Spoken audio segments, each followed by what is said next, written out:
A rainy day on Cape Cod is the site for this evening's ball game at White House Field as the YD Red Sox will take on the Harwich Mariners. And what's a big game for the Harwich Mariners today as they try to clinch the playoff as the number 3 seed in the Eastern Division. I'm Thomas Cinderella alongside my broadcasting partner Austin Rooney, and the Mariners yesterday took home a big win over the Bourne Braves. Final score of 8-5, in which the Mariners, it was a seesaw of a game, and the Mariners came up away with the big win over the Braves. It was. The Bourne Braves went on top 2-0 early on. Ricky DeVito found himself in a little bit of trouble, especially in the first inning. In the second inning, though, it was another shaky inning for DeVito. But afterwards, he really settled down, retired 9 straight batters at one point in yesterday's ball game. And the third, fourth, and fifth innings were outstanding from the right-hander. Now, DeVito's definitely been a bright spot on this Mariners roster the whole season long, and continues to get even better and better as the season goes on. And tonight will be Danny Poitamani who will try to continue that pitching trend for the Mariners. Poitamani, who is starting the bullpen early in the year and has now moved in the starting rotation and has been excellent out of that starting rotation. He has. He's looked really good recently, and he's been one of the reliable players the Mariners have had in that rotation, especially since a lot of the Mariners starters have gone home for the year. Most recently, Danny Poitamani went against the Orleans Firebirds. 5 innings, allowed 2 earned runs. The start before that, another 5 innings, allowed just 1 earned run at Wareham. So we'll have to see how he can do tonight. This is actually the first time this year he's playing a team other than either Wareham or Orleans. All 6 appearances have been against one of those 2 teams.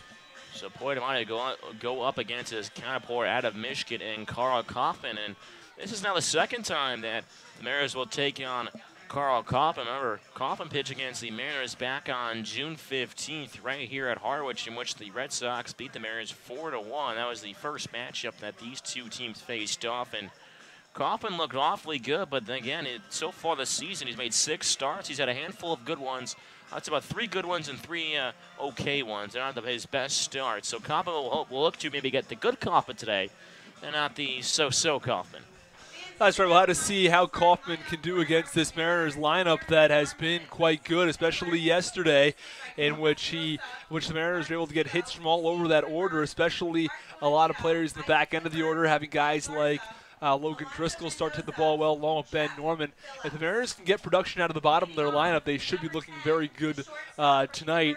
You mentioned Kaufman has been up and down this year. He had a shutout versus Brewster in 5 1/3, and then allowed 4 earned runs in just 3 innings of work versus Chatham. So again, we'll have to see which Carl Kaufman shows up tonight.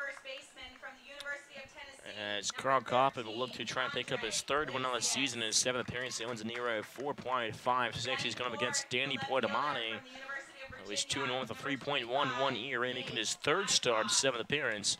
So the starting lineups are being announced there at White House Field, and the national anthem will be upcoming just after that. So we'll step aside for the national anthem. You're listening to Mariners Baseball on the Harwich Mariners Radio Network.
Another rainy day on Cape Cod here in Harwich as the Whitey Red Sox have made the trek out from Yarmouth, Dennis.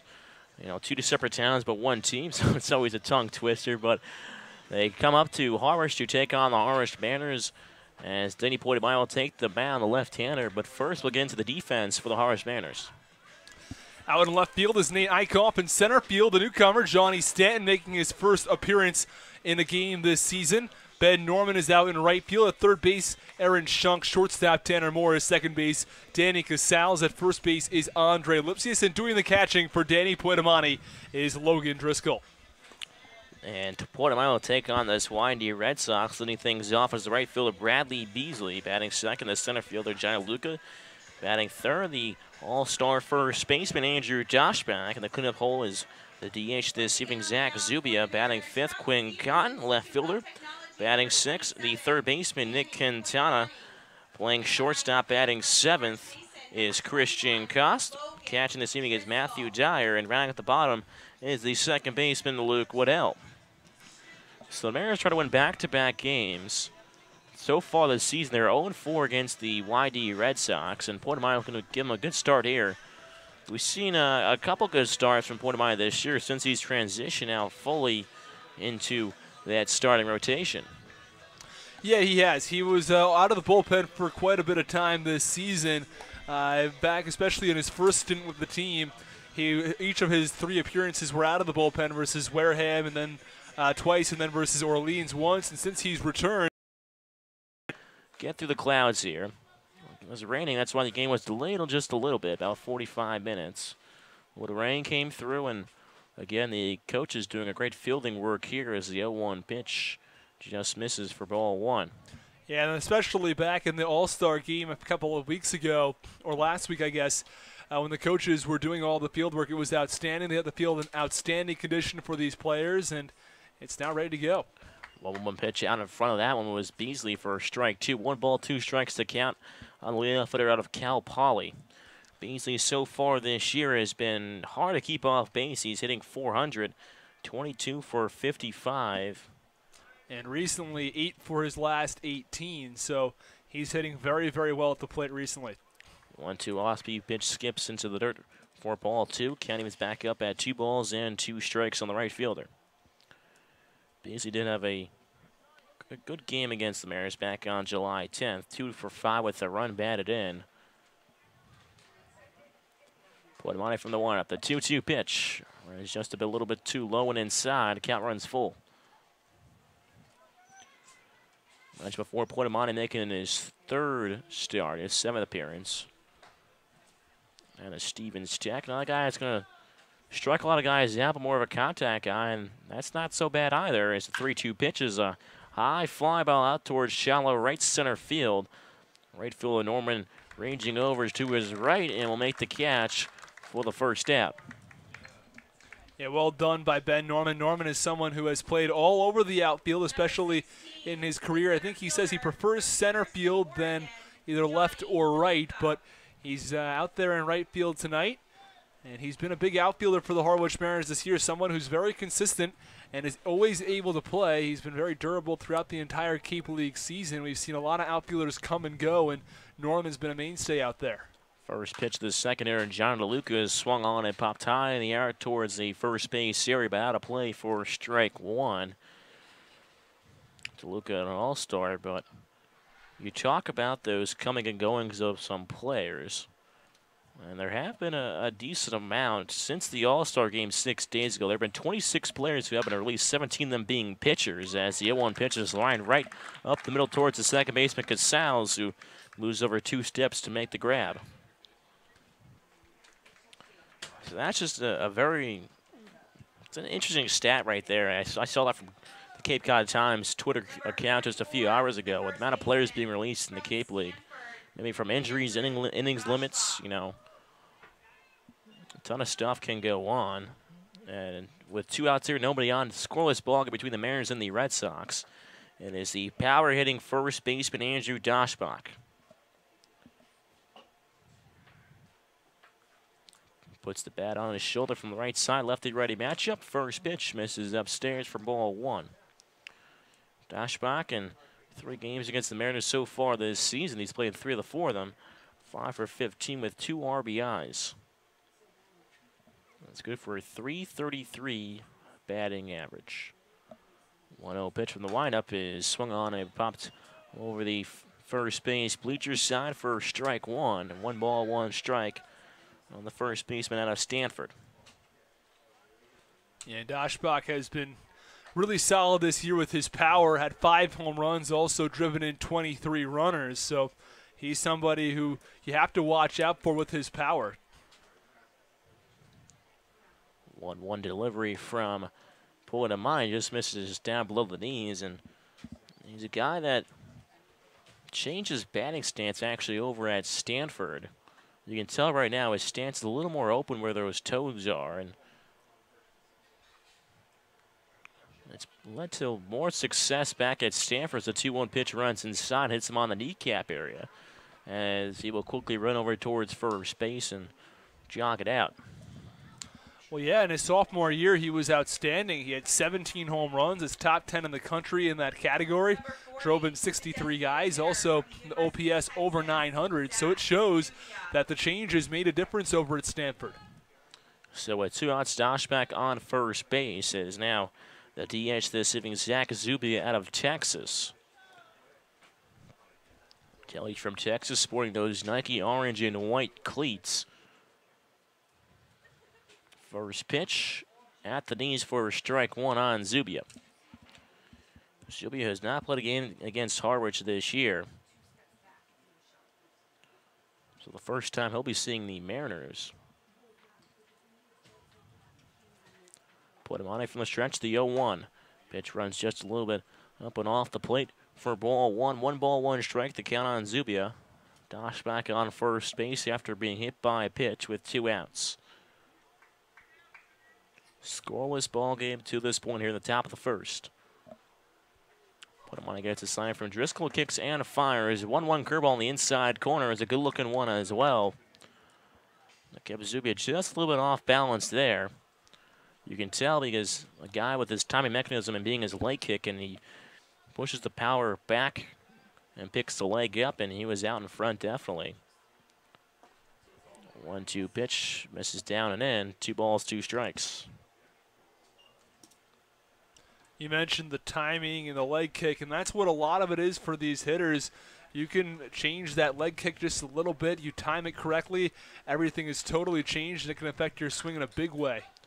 2-2 fastball up in the zone is fouled back and out of play. Count remains 2-2. And a lot of times when players are transitioning from college over to the Cape League ranks, when a player is changing that leg kick, because it's going to make a difference because of the higher velocity. When you're back in college, a lot of these pitchers are throwing mid-80s.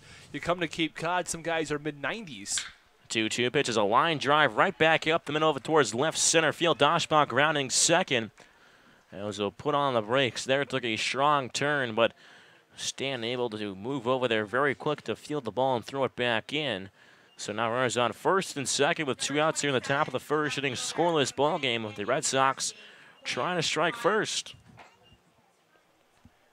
Yeah, and Poetamani's run into a little bit of trouble in the top of the first inning. He recorded the first 2 outs, and then the last 2 batters have reached base. The first one he hit with the pitch, and then this time around it's a base hit. So a 2-way, still runners on first and second. It is Quinn Cotton out of Grand Canyon. Lefty-righty matchup once more. First pitch he sees, he skies out towards center field, going back just shy of the warning track is Stan as he hauls it in for the 3rd out of the inning. So the Red Sox leave 2 men on, record a hit.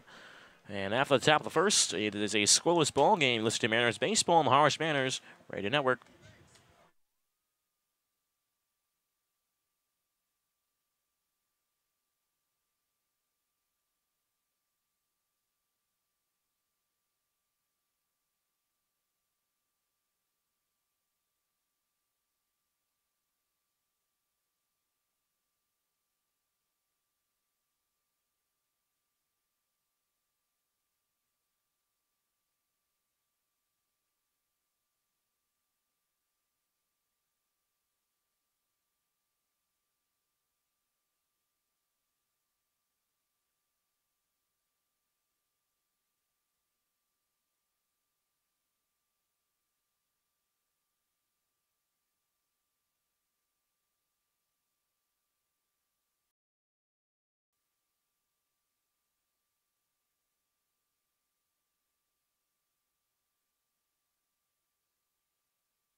Back inside White House Field for the home half of the first inning is a scoreless ball game between the Mariners and the YD Red Sox. And on the mound for the Red Sox is Carl Kaufman. But before that, we'll talk about the defense behind him. That's right. Out in left field is Quinn Cotton. In center field, DeLuca. And right field is Beasley. Over at third base, Quintana. Shortstop, Koss. Second base, Waddell. First base, Doshback. Behind the plate is Dyer, who, as you mentioned, is doing the catching for Carl Kaufman.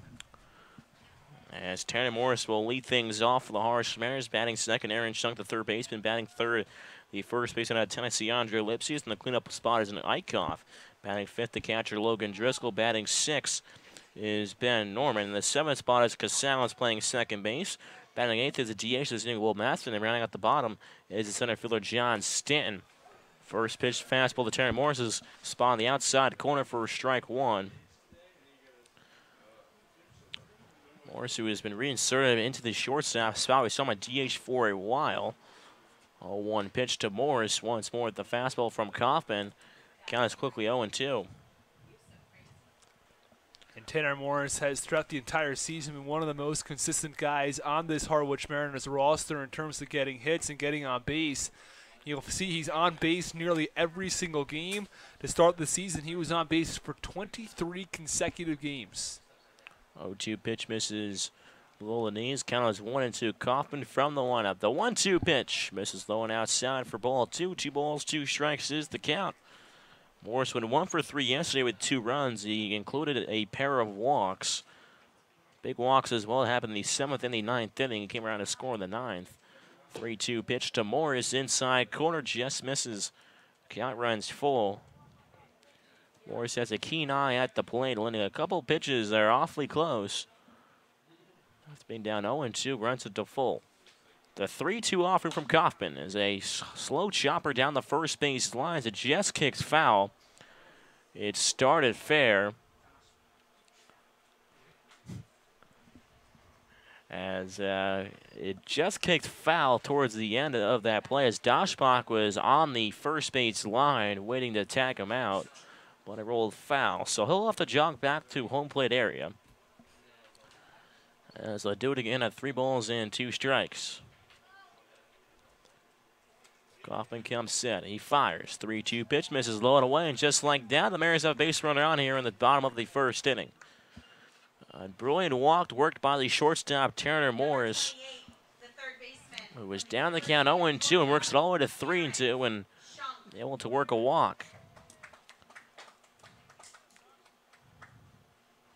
So now with still nobody out, bottom of the first scoreless ball game, after the walk issued to Morris, it is now the 2-hitter, the third baseman out of Georgia, Aaron Shunk. Shunk, who is batting .290 on the season, 31 hits and 107 at-bats. First pitch fastball inside corner for strike one. Shunk had a day yesterday, went 2 for 5 with a RBI and 2 runs. He plated a run in that 4-run 6th inning. Yeah, I think that, neither of his hits were, perfectly hit balls. There were a couple of high choppers, but he did well to run the balls out. He hustled well down to first base and got himself a couple of infield singles. One pitch hops into the dirt to the mitt of the catcher, Dyer, for ball 1. 1 ball, 1 strike, and he also did with the glove as well. And Freeman's second inning worked. Nice double play. Started over at third by Shunk. They really got things going. He took away a base hit as well, and they shift to Brickhouse as the 1-1 pitch is grounded on the ground over towards Quintana at third, throw on to second, back on to first. So they got the out at second, but not at first. As again, Shunk's able to beat out the throw. It was a slow ball that kind of died on the grass as it reached Quintana. Threw on to Waddell. Just couldn't quite get the transfer quick enough. So it'll be a filler's choice for Shunk as he will be on first base with 1 out. Here in the bottom of the first inning, scoreless ball game. Mariners still searching for their first base hit. It is Andre Lipsius, the first baseman out of Tennessee, as he digs into the back end of that right-hander's batter's box. Righty-righty matchup. First pitch to Lipsius. Off-speed pitch just misses the outside corner for ball 1.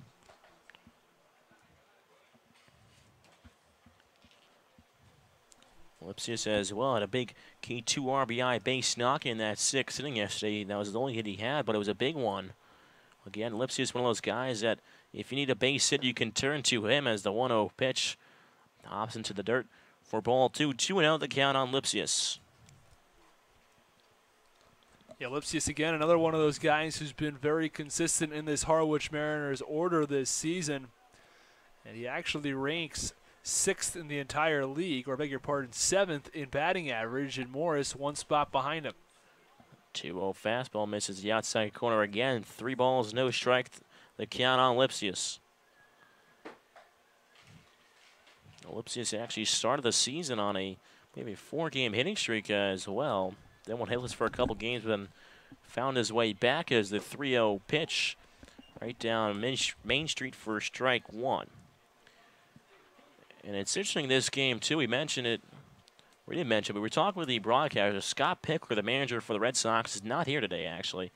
He is actually at the Hall of Fame induction ceremony for Trevor Hoffman. 3-1 pitch to Lipsius, inside corner for strike 2. Count runs full now on Lipsius.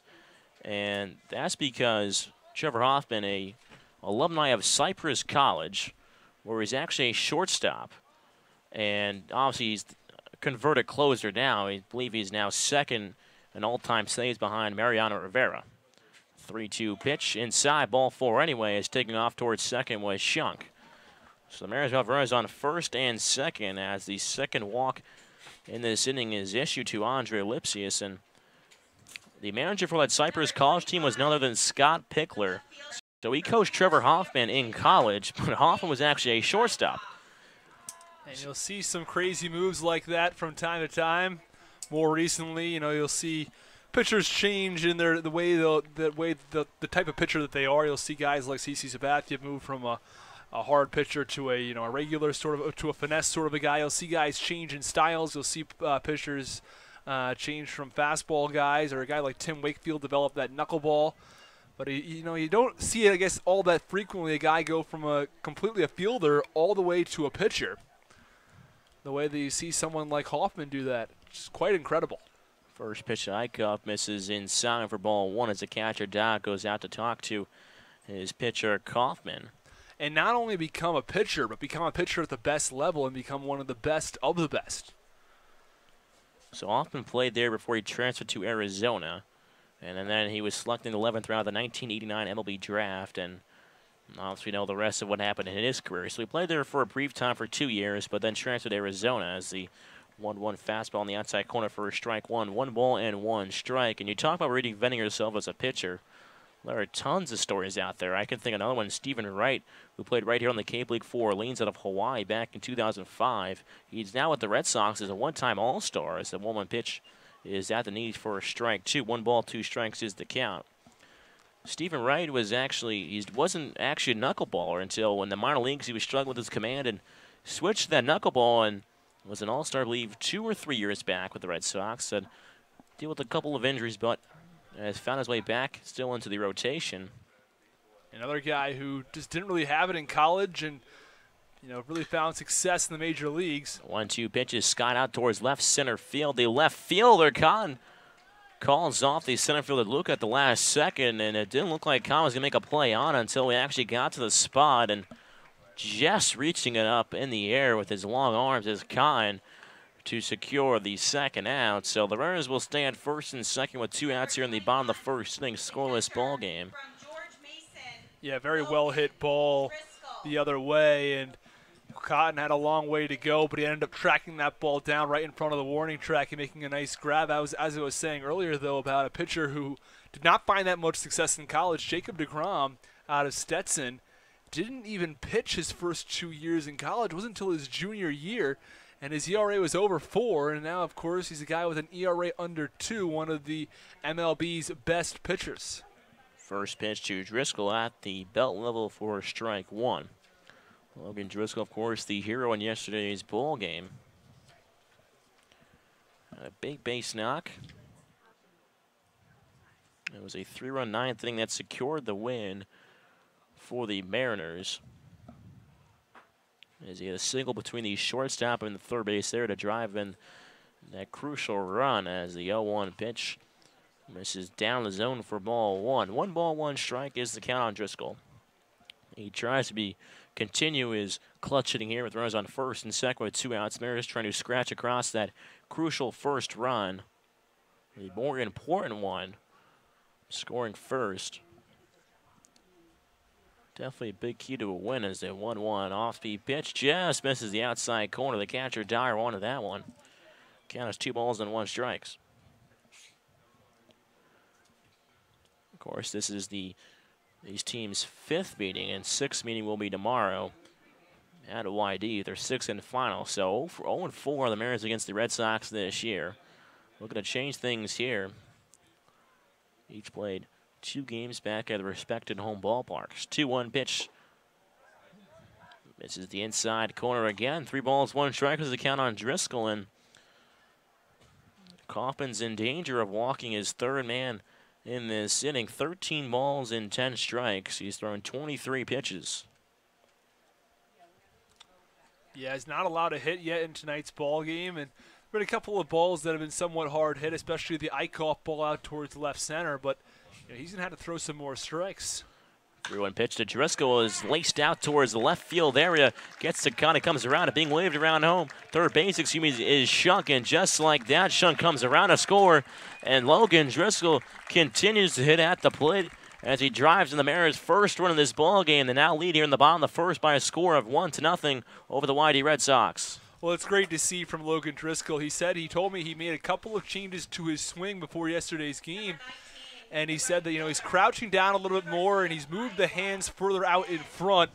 And, it's just been a big difference for him recently. He's hitting a lot more line drives, many fewer ground balls, and getting a lot of base hits with those line drives. Yesterday he drove in 2 runs. Tonight, his first at bat, an RBI single. Mariners still can do some more damage here as the first pitch to Ben Norman. A curveball is cut on and missed in the dirt for strike 1. Mariners still at first and second. Lipsius on second and Driscoll on first base. Mariners lead 1-0 over the YD Red Sox. Norman down the count, no balls and 1 strikes. Kaufman comes steady, kicks and fires. 0-1 off-speed pitch perfectly located at the knees for strike 2. Norman's quickly behind the count, no balls and 2 strikes. I was a little bit surprised that Andre Lipsius held up at second base on that line drive to left field. I thought he may have a shot to get to third, but when the throw came in, I think he may have been able to get into third base. I think the decision was probably that he wanted to be cautious. There's no reason to advance yourself to third base with 2 outs. You can score from second with a base hit still. 0-2 fastball just doesn't quite catch the outside black. Count is 1 ball and 2 strikes. That's one thing the Mariners did a lot earlier in this season was run into outs on the base paths. They've gotten over that problem now. It was a headache early in the year, but they've learned from their mistakes. Kaufman, the 1-2 offering. Reached over by Norman, ground over towards third base. Quintana will toss on to Waddell at second base. And that'll do it for us in the first inning as the Mariners take the 1-0 lead off the RBI single off the bat of Logan Driscoll. Mariners look to continue this lead heading into the top of the second. Listen to Mariners Baseball on the Harwich Mariners Radio Network.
Back inside White House Field for the top half of the second inning. Mariners lead 1-0 over the YD Red Sox as Logan Driscoll got things going in the home half of that inning with the RBI single. He stayed red hot at the plate as the first pitch to Nick Quintana, the third baseman, misses down and in for ball one. Wind today is blowing out towards left center field. The rain looks to move away in this broadcast. So no more rain expected here as the 1-0 pitch is lifted up and out of play over the fence behind the dugout area of the Red Sox. So Portamani worked around a couple hit by pitch and a single in the first inning as the Red Sox left 2 runners on. Lefty-righty matchup, Portamani. From the 1-1 fastball just misses the inside half of the plate for ball 2. 2 balls and 1 strike is the count. Quintana's also played in 3 of the 4 matchups between the Mariners and the Red Sox. Had a 2 for 3 with an RBI and a run. His bat's been red hot at the plate as of late. He was a guy that was hitting in the hundreds for a while, now up into the 260s as a 2-1 pitch misses up in the zone. 3 balls, 1 strike is the count. Quintana out of Arizona, hitting 260 as I mentioned before. 3-1 pitch to the right-hander. Quintana is grounding hard over towards the third baseman Shunk. Shunk double clutches through on a first to record the first out here in the top of the second inning. So that was the first ground ball induced by Portamani. He had a fly out lasting a line out and a fly out again to record both 3 outs. So now with 1 out here in the top of the second inning, 1-0 Mariners lead. Each team having 1 hit apiece, and it is now Christian Koss, the shortstop, out of UC Irvine.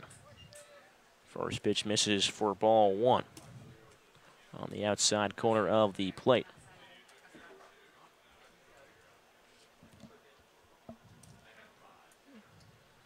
Portamani from the windup. The 1-0 pitch runs just a bit too inside. 2-0 in the count, and it's interesting that the mascot actually at UC Irvine, obviously in California, is the Anteater. I remember they made it to the NCAA tournament in basketball a few years back, and interesting mascot as the 2-0 pitch is backhanded by the third baseman. Shunk throws across the diamond to retire Koss. And again, Aaron Shunk, the third baseman, continues to flash to left here. This time not at Doran Park, but at White House Field. And my goodness, that's a tough play. A hard shot down at third base, and Shunk just makes it look easy. Yeah, and Shunk's been one of the most consistent fielders for the Harwich Mariners, not only making the routine plays, but also making a lot of really, really good plays and plays that are hard to make. We mentioned yesterday the double play he made when he was diving to his left, stopped the ball, threw on his second base, and then they got the double play as well. It's plays like those that make him that much more valuable to the scouts. Everybody sees he's an outstanding hitter, but when you're the complete package, and third base is not an easy position to play, it makes him that much more valuable. First pitch to the catcher, Dyer. Skips into the dirt for ball 1. Portamani shakes off the catcher, Driscoll. Comes set now. The 1-0. Pitches a high fly ball out towards left field. The left fielder, Eichhoff, moves 2 steps over to his left and 2 steps back. That'll make the catch for the third out. So 3 up, 3 down, including a nice play by Aaron Shunk over at third base. And just like that, after 1.5, 1-0 Mariners lead. It's the Mariners baseball on the Harwich Mariners Radio Network.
1-0 Mariners lead heading into the bottom of the second inning. Look to tack on maybe a few more, as it's the 7, 8, 9 hitters set to do work for the Harwich Mariners, as Danny Casals playing second base again this evening.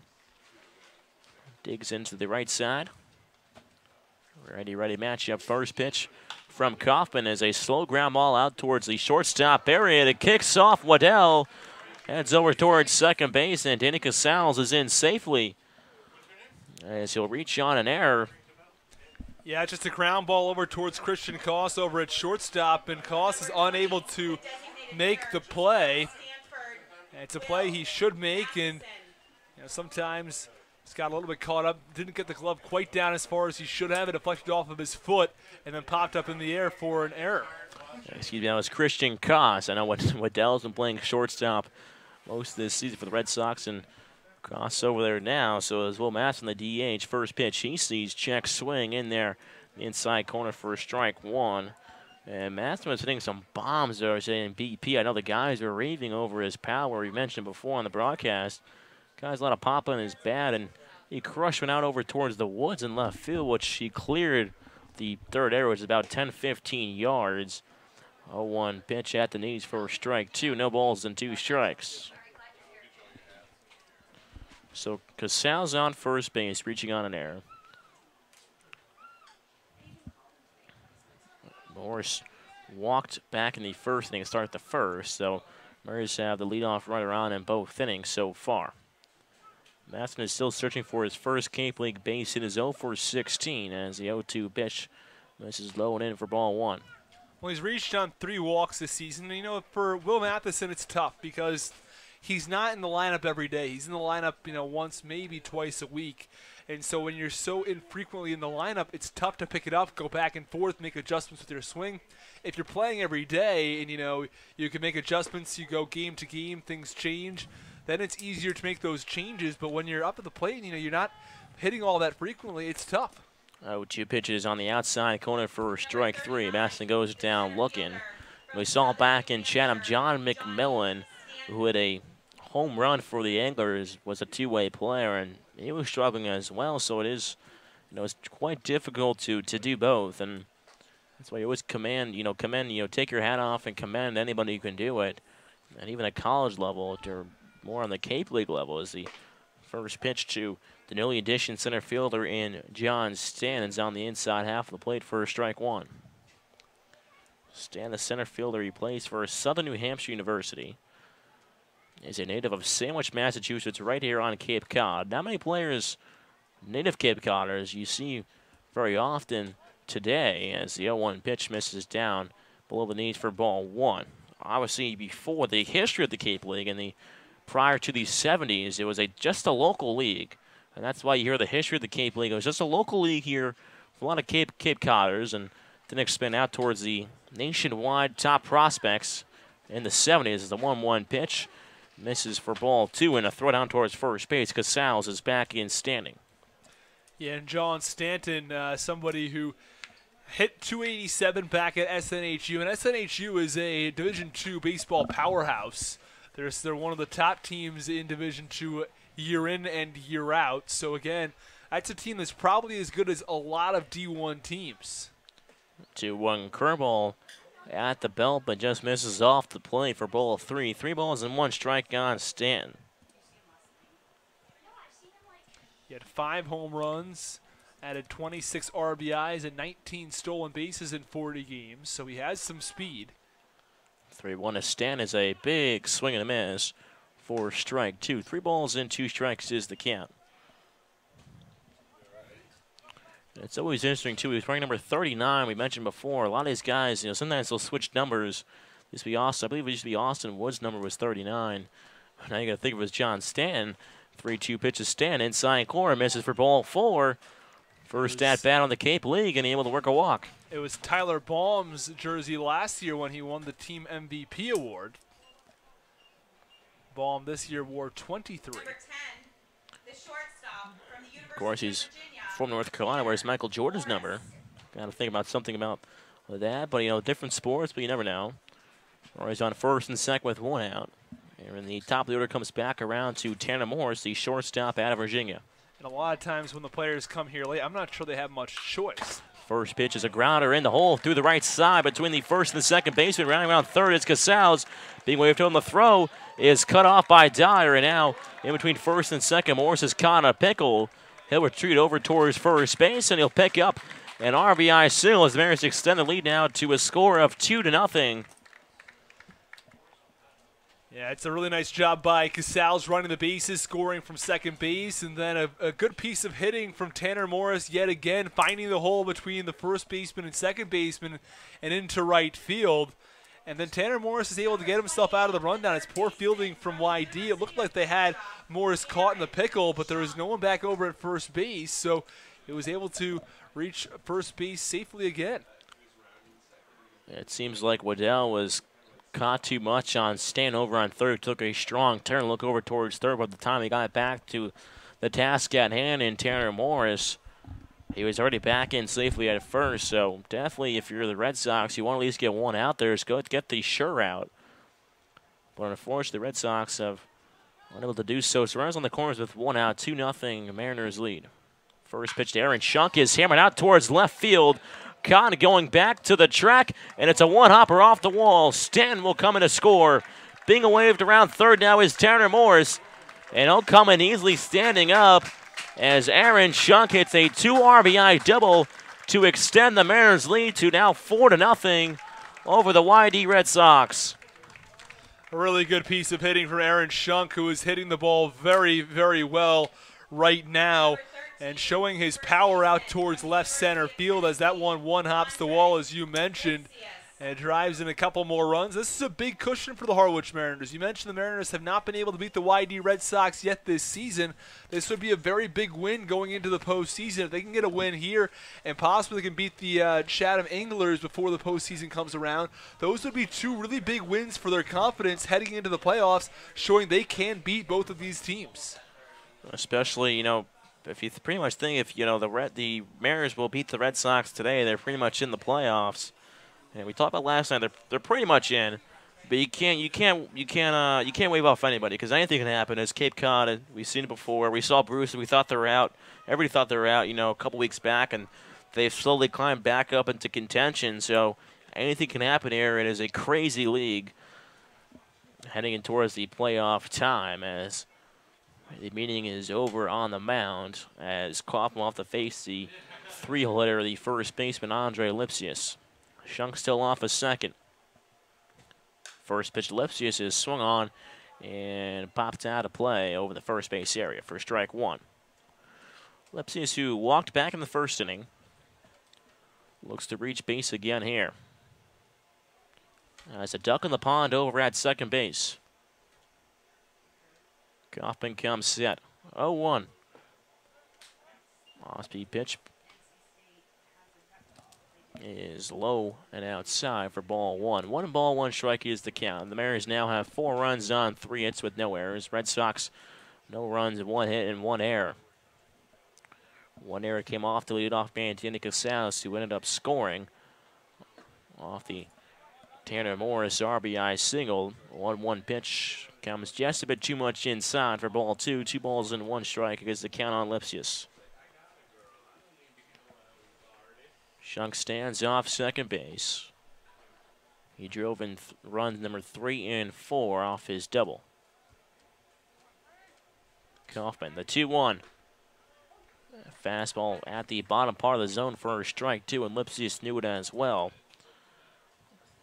Count evens back up at 2 balls and 2 strikes. Lipsius already at, Kaufman already at 45 pitches here through an inning and a third. The 2-2 pitch. This is low and outside. The fastball does. Count runs full as Lipsius in his first 2 at-bats has worked back-to-back full counts. Yeah, and Kaufman has struggled with his control all night long. 24 strikes, 22 balls. As a pitcher, you want to have something like a 2-to-1 ratio of strikes to balls. If you can have double the amount of strikes as you have balls, that's a good ratio. But when you're at that 1-to-1 ratio, it's not very good in terms of strikes to balls. shows that you're having some control issues. As it looks like it's beginning to drizzle a bit here. 3-2 pitch to Lipsius is a chopper down the third base side. Is fair ball throw, strong throw from Quintana will retire Lipsius. As that ball just barely stayed fair, just over the third base bag. As Quintana able to retire Lipsius for the second out. So we've seen some nice plays in the first two innings from the third baseman. We saw Shunk last inning, and now Quintana. Nice strong throw. A nice backhand as well. So with 2 outs, Shunk still off a second. It is now the left fielder out of Virginia and Nate Eichhoff. Mariners still in an RBI situation here with Shunk off a second. First pitch to Eichhoff. Bounces into the dirt. Good stop by the catcher, Dyer, for ball 1. And while the Mariners lead in tonight's game, you can never count the YD Red Sox out because of their bats. They lead the league in average at 280. They're almost, I think, 15 or 20 points ahead of the second best team in average. You can't find a player who is under 200 on this YD team. It is that deep. 1-0 pitch just grounded squarely over towards the second baseman. Waddell, he comes charging in. Fields the ball thrown to first, and Eichhoff is retired for the third out. But 3 runs come across in this half inning, especially an RBI single from Tanner Morris and a 2 RBI double off the bat of Aaron Shunk. And after 2, 4-0 Mariners lead. Let's Mariners baseball on the Harsh Mariners Radio Network.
Mariners baseball is brought to you in part by Curry College. For more information, visit www.curry.edu. Cape Cod Healthcare, quality hospitals, superior care, and Chatham Bars Inn, a proud member of leading hotels of the world. Here in the top of the third inning, it is now a 4-0 Mariners lead over the Windy Red Sox.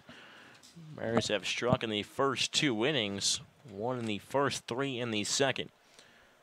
First pitch to the leadoff hitter Luke Waddell, an idle hitter, is in there at the knees for strike 1.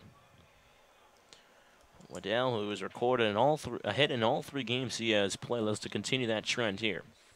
Lefty-lefty matchup. The 0-1 pitch is grounded sharply over towards the first base, and Lipsius, he backs in it.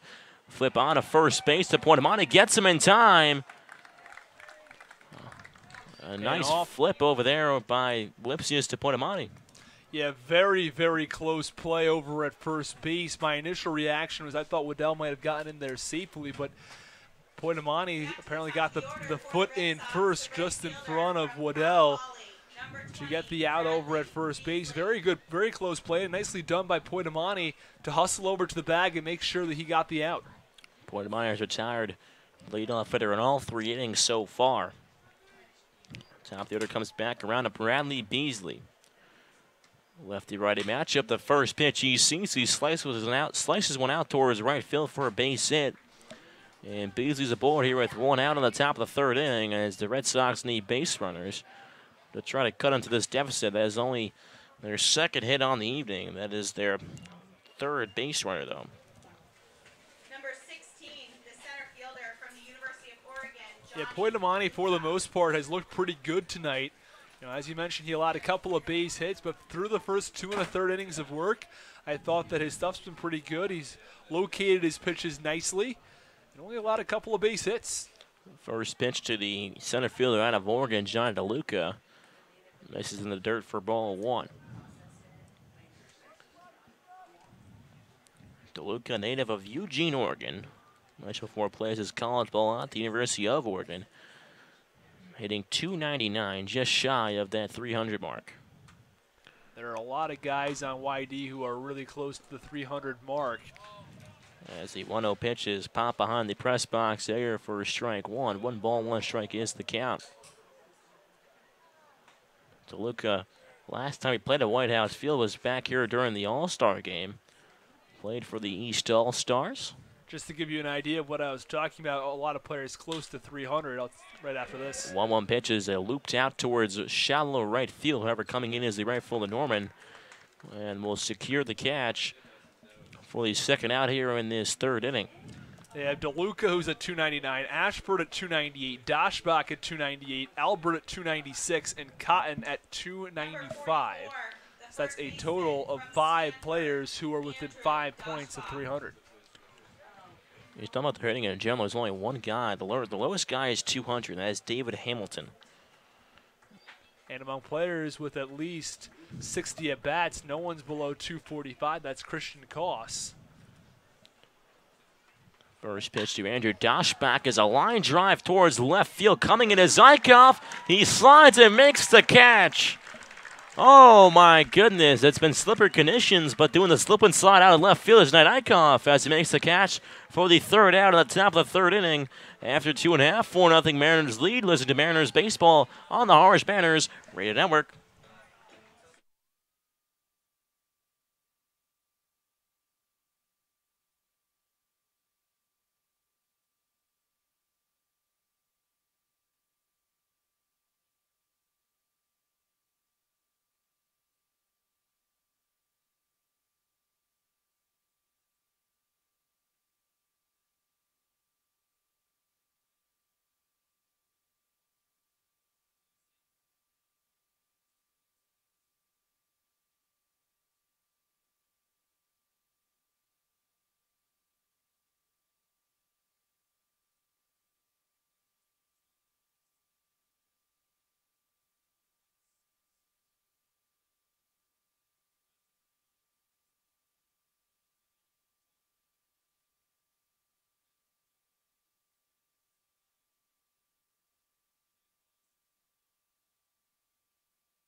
From George Mason, number 21. Top of the third inning from White House Field. 4-0 Mariners lead and look to try to continue that trend. They've scored in the first 2 innings, 1 in the first 3 in the second inning. Leading things off is the catcher Logan Driscoll, who drove in the lone run in the first inning. RBI single to get the party started. Driscoll waits, and now he'll finally step into the left-hander's batter's box. Facing against the right-hander Kaufman. First pitch fastball up in the zone is a big swing and a miss for strike 1.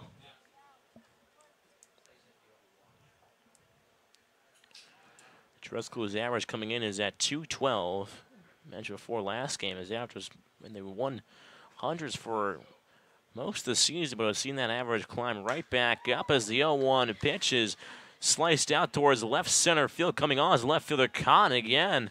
Ranging over almost towards left center field area, out towards the corner where it dips in the field out there. Yeah, well done by Cotton. He had a long way to go, but then again, it's another well-hit ball off the bat of Logan Driscoll, and it's good to see him hitting fly balls and line drives. There was a lot of ground balls for him earlier in the season, so he's really breaking out of the slump that he was in earlier this year. He's breaking out the right time as well, right before the playoffs. First pitch to the right fielder out of Iowa, Ben Norman, misses off the plate for ball 1. I think something that people don't realize is just how good he was back at George Mason. He hit 353 there. 1-0 pitch. Norman check swing over towards the on-deck circle. It scoops all the way up off the rake and almost onto the top of the dugout. It was almost quite a feat down there. His count is 1 ball and 1 strike.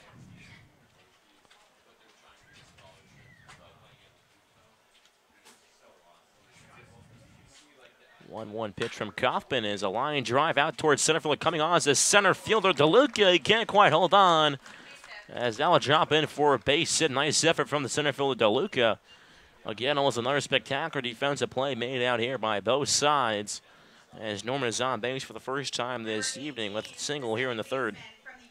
Yeah, it's a line drive. That's usually just going to drop for a normal base hit, but DeLuca gave it all he could, diving, trying to make a play on that ball, but ultimately just misses. I think it deflected off of his glove, but he was not able to squeeze the mitt. So 1 out of the inning, 1 man aboard with Norman on. It is now the second baseman, Danny Casals. First pitch he sees. Just misses the lower part of the zone for ball 1. 1 ball, no strike is the count. Casals started the second inning off, reaching on an error from the shortstop Koss, who would later come around to score off the RBI single from Tanner Morris. 1-0 off-speed pitch from Kaufman. Almost gets away from the catcher. Gyres his spot, bounces in the dirt, but Norman will take a big secondary lead, but will hurry back towards first base. So 2 balls, no strikes, the count on Casals.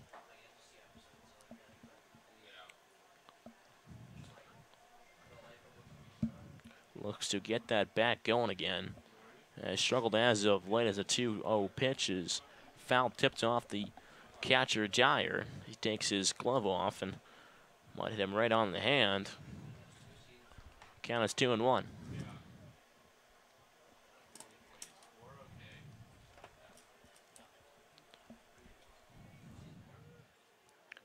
Casals, whose average has dipped below 200 for the first time in a long time at 189. He still has 21 RBIs on the season, which is good for his second on the team, including 2 long balls, which is only behind Andre Lipsius. He's also second on the team in that category as well. As a 2-1 pitch is a big swing and miss. A pitch that was low in the zone to try to elevate it. Almost went down to that 1 knee. Kind of has 2 balls and 2 strikes. Even though Casals won't do it with the bat every night, he surely does do it with the glove. 2-2 off for Casals is hammered foul on the ground. Off the front of the Mariners dugout area. Count remains 2 balls and 2 strikes. Yeah, you mentioned Casals struggling right now. Just 1 hit in his last 6 games. So just trying to get that back, you know, work some more. He's worked walks effectively. He had a few walks versus Orleans earlier last week. Had a walk yesterday versus Bourne. So still finding ways to get on base. 2-2 pitch to Casals. Bounces in the dirt again, and count will run full on Casals. So 3 balls, 2 strikes with 1 out. Norman off of first base. 4-0 Mariners lead over the YD Red Sox, in which the first pitch was delayed here due to rain.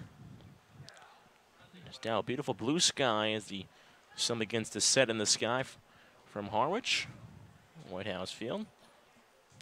Kaufman will check over on Norman as he's back in standing up. The one place that Danny Casals, I'm sure, would love to return to would be Eldridge Park. At Eldridge Park, he is 4 for 9, 2 home runs, 6 RBIs, and 5 walks. Doesn't get much better than that. Once more throwing back to first base. Norman this time diving in to get back. He's back in safely. And the only way he'll play there again, though, would be if the 2 teams happen to be in the playoffs. of course, they'd have to win their first opening round to advance towards the Eastern Division Finals. It's been a matchup over the last couple of years as the 3-2 pitch is chopped foul towards the Mariners dugout as Norman was running on the pitch. So the count will stay at 3 balls and 2 strikes on Casals. This upcoming pitch will be the 8th pitch in the at-bat.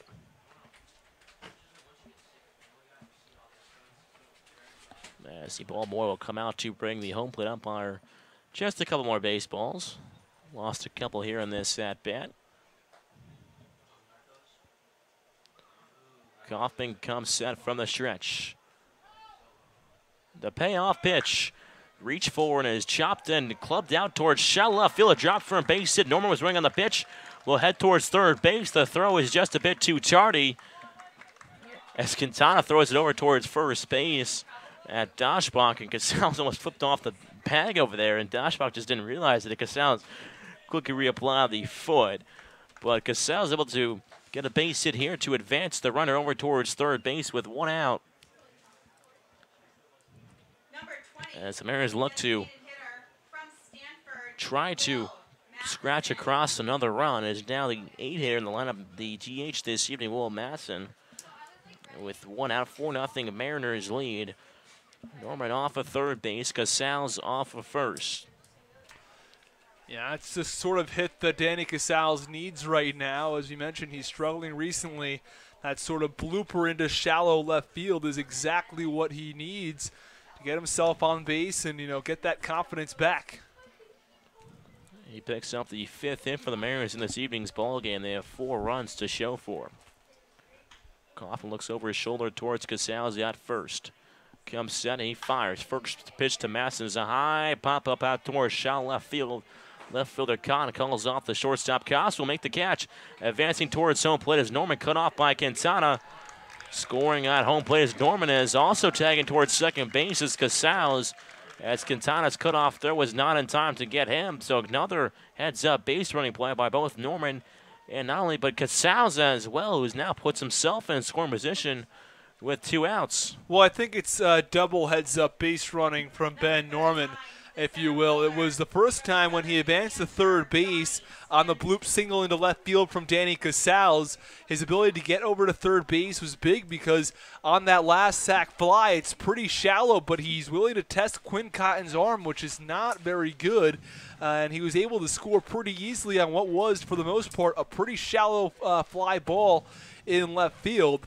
And Ben Norman, who runs pretty well, was able to score, and the throw ended up being cut off. So 5-0 Mariners lead here in the third inning. They've put across the run in each of the 3 innings. Casals stands off second base with 2 outs. It is now the center fielder, John Stanton. Again, he was recently added to the Mariners roster out of Southern New Hampshire, native of Sandwich, Massachusetts, right here on Cape Cod. First pitch misses for ball 1. Stanton, who walked in his first Cape League at-bat just last inning, the second inning. He walked and scored. Stanton did not play the last month of the season, had an injury with his hand, but has worked his way back, and he's now here in Harwich. The 1-0 pitch is in at the knees for strike 1. Count as 1 ball and 1 strike. He was looking really good during batting practice today, hitting the ball well, making very strong contact.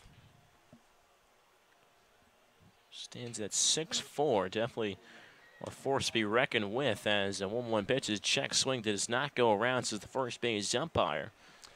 His page at SNHU lists him at 6'4", 210. I think he's a little bigger than that, though.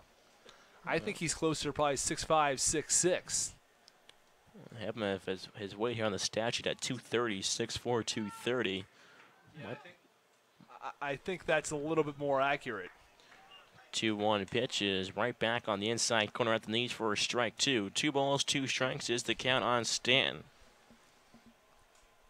Mariners already put 1 across in this half inning off the sac fly from Masson. 5 runs on 5 hits. Does it get any better than that?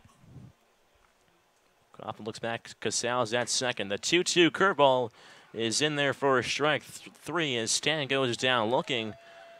But the Mariners do get another one across here in the third inning as they now lead this game by a score of 5-0 over the Windy Red Sox. After 3, listen to Mariners baseball on the Harwich Mariners Radio Network.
Top half of the fourth inning from White House Field, a 5-0 Harwich Mariners lead over the YD Red Sox. And returning for his fourth inning of work is Danny Poitamani, and he has himself a comfortable lead as the Mariners added a run in the bottom of the first, added 3 more in the bottom of the second, and then tacked on an additional run in the bottom of the third. Now lead this game 5-0. As he's facing off against the 4, 5, and 6 hitters in the YD lineup. First pitch is a breaking ball in there for strike 1 on Zach Zubia. I mentioned before he's recorded it out in the first hitter he's faced in the first 3 innings. Looking to do the same here against Zubia. The 0-1 pitch. Breaking ball misses low in the count 1-1. And it is so important for a pitcher like Poitamani or anybody really to get that first out and not let that runner on base, because it's that much more threatening if you move the runner over to scoring position. You know, a simple base hit will be able to score that run, as the 1-1 pitch is a breaking ball on the outside part of the plate, count 1-2.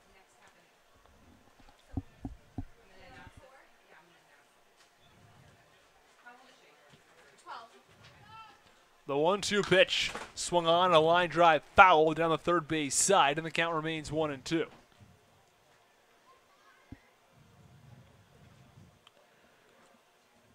You'll be out of Texas. We've seen a couple guys here on the Cape out of Texas. Obviously, probably biggest one was Roger Clemens. His son who played at Texas. I don't think he played on the Cape, but well, his son was supposed to play on Cape Cod last year, but he ended up not coming and playing on Cape Cod. Cody Clemens, I believe his son is.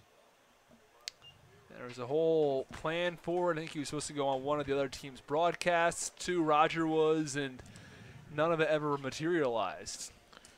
Well, funny thing is, my buddy who now moved up to the single A ball in a rookie league last year in Boise, Idaho. As the 2-2 pitch misses outside, and the count 3 balls and 2 strikes on Zubia. Was actually lucky enough to interview the Rocket.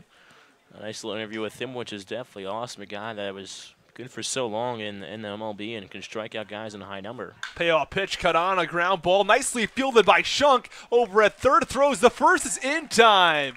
Another outstanding play by Shunk, ranging over towards the shortstop side of third base. And made the play on the forehand, spun, and made a beautiful throw over towards first base, and there's one away in the top of the fourth. So Poitamani getting a little bit of help from his defense. Yeah, Shunk continues to put on a clinic out there over at third base on how to play your position.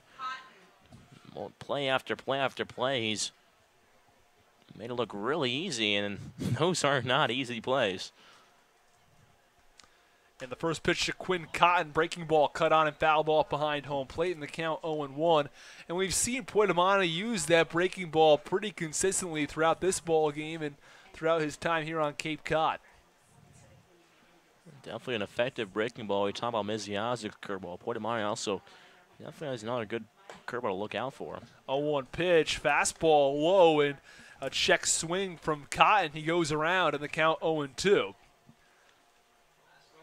And for a guy that doesn't throw that hard, like somebody like Poitamani, who you're going to see in the mid-80s, he'll touch the upper 80s as well.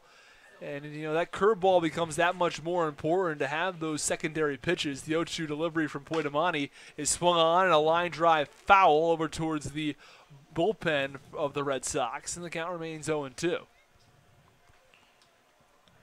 If you can't overpower them, you just outmatch them strategically and mixing pitches, location. You can still be effective and not be the hardest thrower. The 0-2 pitch. Fastball on the inside corner for strike 3. A perfectly located pitch from Poitamani. And there are 2 away in the top of the fourth. Well, definitely went with a couple of breaking ball pitches. Fastball up and out of zone, and then goes right back to the fastball. This time it's a gut check right on the inside corner and gets Cotton looking. Don't think he was expecting a fastball in the inside corner. Got it anyway, and he goes down looking. That is strikeout number 1 on the evening for Danny Poitamani. Again, not somebody known for the strikeouts because he does not have that overpowering stuff. Instead, he's able to induce ground balls and able to induce fly balls and let his fielders do a lot of the work as the first pitch misses inside on the 6-hitter, Nick Quintana. The count 1 ball and no strikes. Now Quintana last season was a strikeout machine. He struck out 50 of his 106 at-bats. This year he's still striking out quite a bit. And the 1-0 pitch is cut on and fouled off out of play. He has 38 strikeouts in 97 at-bats, which is still a lot. It's closer to 40%. Last year it was near 50. And so again, taking a small step in the right direction. But if you can hit, it's what's happening right now in Major League Baseball. You can hit, if you can get a lot of home runs, if you can walk a lot, as the 1-1 pitch is swung on and fouled off out of play, count 1-2. Then it doesn't really matter as much regarding the strikeout totals. You can strike out a lot, but if you walk and if you hit a lot of home runs, MLB teams will be very interested. And Quintana had 14 home runs last season. As the 1-2 pitch is swung on and fouled off the mask of Driscoll, then to the backstop, and the count 1-2. Quintana out of Arizona. 14 home runs, an OPS over 1,000, along with 55 RBIs.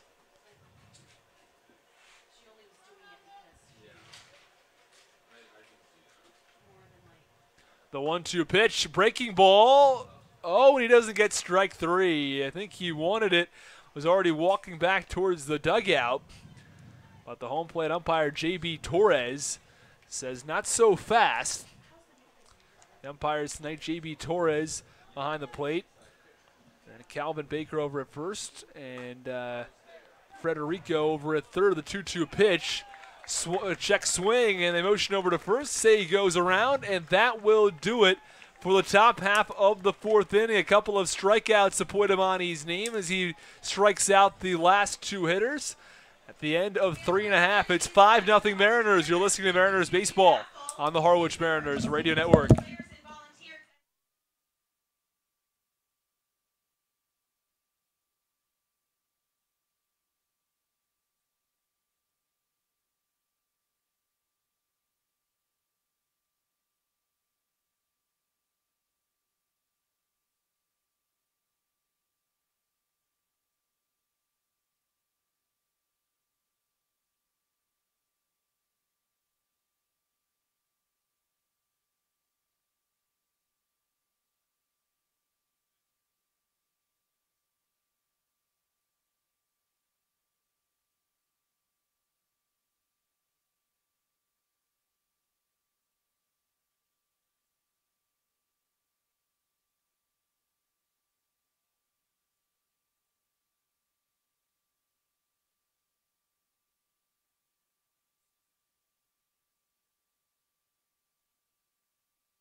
Bottom of the 4th from White House Field, Austin Rooney alongside Thomas Inzarella, and a new pitcher has entered the game for the YD Red Sox as Mitchell Taransky will take over for Carl Kaufman.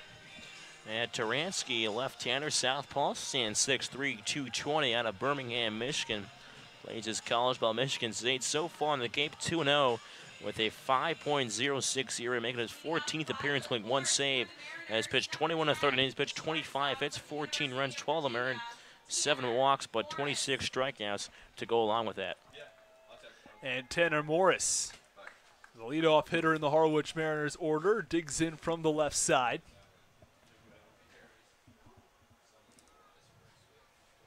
Taransky, a left-handed pitcher. Few left-handers in the Harwich Mariners order tonight. As the first pitch is a breaking ball on the outside corner. Morris, Eichhoff, Driscoll, and Norman. 4 of the first 6 batters in the Mariners order are left-handed hitters, so possibly something there in terms of matchups. The 0-1 pitch to Morris. Breaking ball at the knees in the count 0-2. Morris is 1 for 1. He also reached on a walk. Mariners with 5 hits tonight. Morris, Shunk, Driscoll, Norman, and Casals all with base hits. The 0-2 delivery to Morris is swung on and missed, but it's in the dirt, fielded by the catcher Dyer. It'll toss over to first, and there's one away.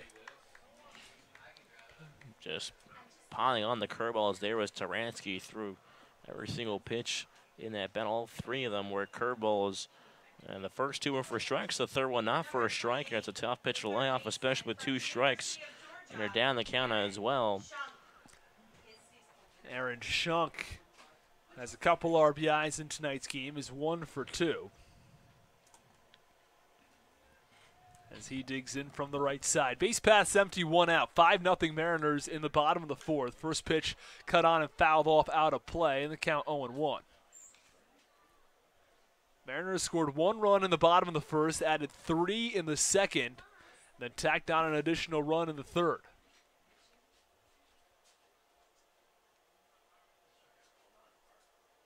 The 0-1 pitch swung on and missed. The count 0-2 on Shunk.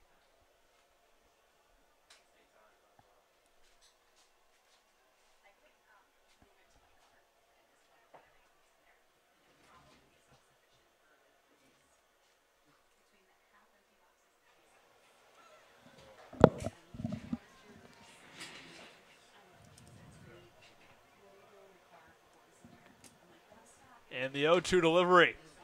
Cut on and fouled off to the backstop, and the count remains no balls and 2 strikes on Shunk. Harwich Mariners looking to win back-to-back games. As the Tacoma big win last night at Bourne. Tonight, home versus YD as they start the first of a home-and-home series. In the 0-2 pitch on the outer half of the plate for strike 3. Shunk goes down looking. There are 2 away in the bottom of the 4th. And Taransky so far has just halted this Mariners lineup. Back-to-back punch-outs. The 1 and 2 hitters in the Mariners lineup, Morris and Shunk. Really been mixing that curveball, fastball. We've seen him so far really rely heavily on the curveballs early in the count. He's been able to throw for a strike as well. So why not keep going back to the off-speed?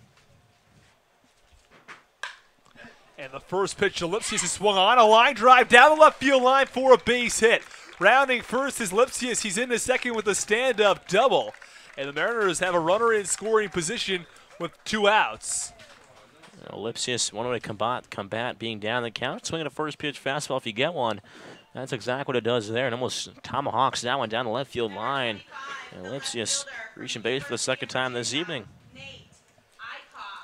So now the Mariners are the runner in scoring position as Lipsius has his first base hit of the evening. And they got an opportunity to extend the 5-0 lead they have.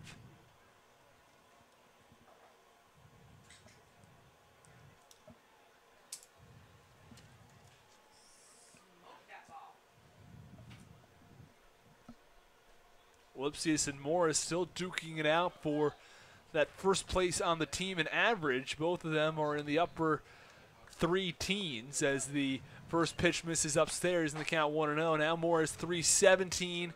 Lipsius is 319.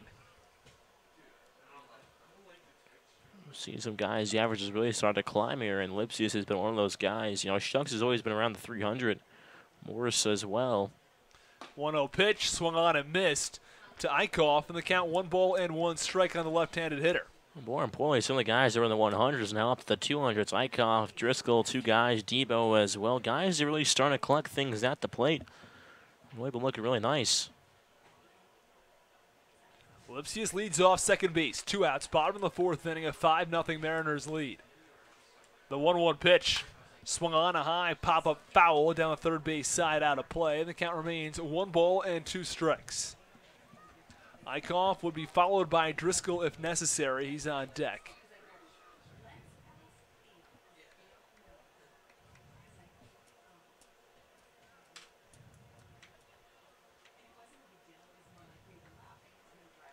The 1-2 pitch cut on and fouled off over the press box, and the count remains 1 ball and 2 strikes.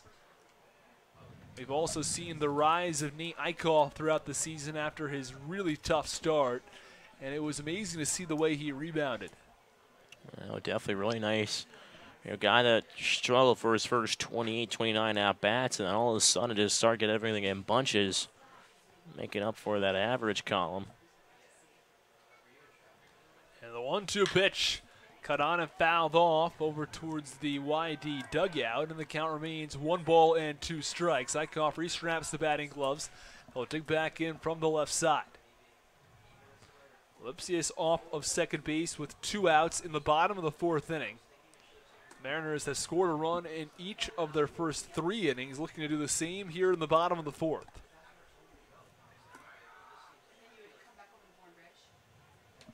The 1-2 misses outside, and the count 2 balls and 2 strikes. Nice job by Eichhoff laying off that pitch. It's pretty close, but it was clearly outside.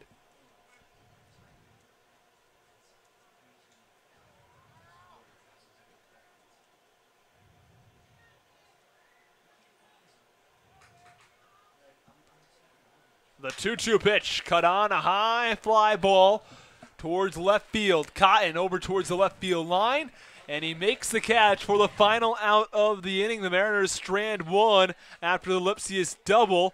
The end of 4, it is 5-0 Mariners. You're listening to Mariners Baseball on the Harwich Mariners, the radio network.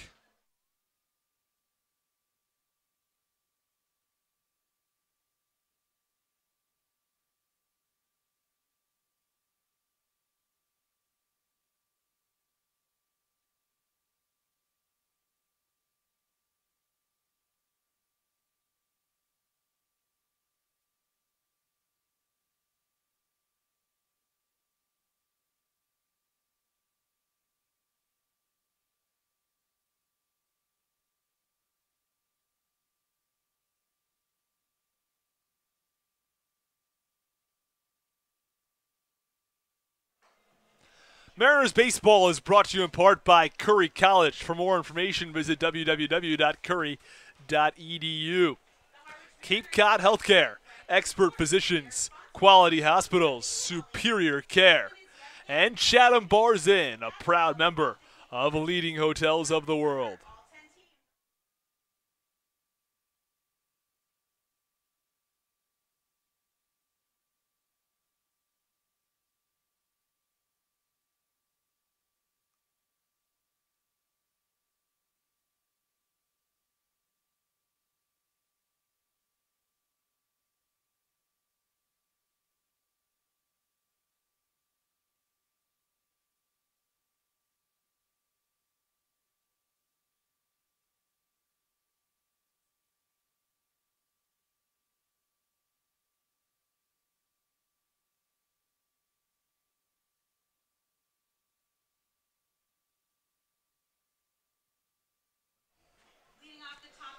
Top of the 5th inning from White House Field, a 5-0 Harwich Mariners lead. Austin Rooney alongside my broadcasting partner Thomas Zinzarella as Christian Koss, the right-handed hitting shortstop, digs in. First pitch from Poitamani is a breaking ball that misses upstairs for ball 1.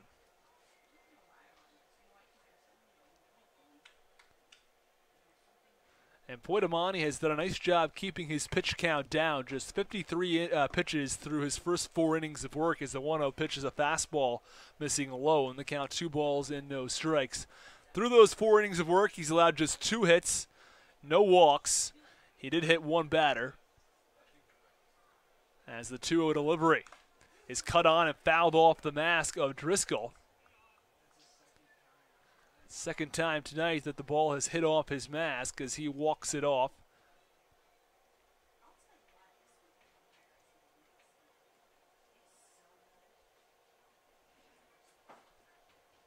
Base paths empty, no outs, as the home plate umpire, J.B. Torres, had a meeting with Poitamani to slow things down a little bit and let Driscoll have a little bit of time, make sure he's doing just fine, and Koss will dig back in from the right side.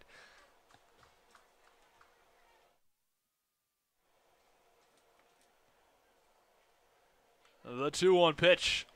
Fastball misses outside, and the count 3 balls and 1 strike.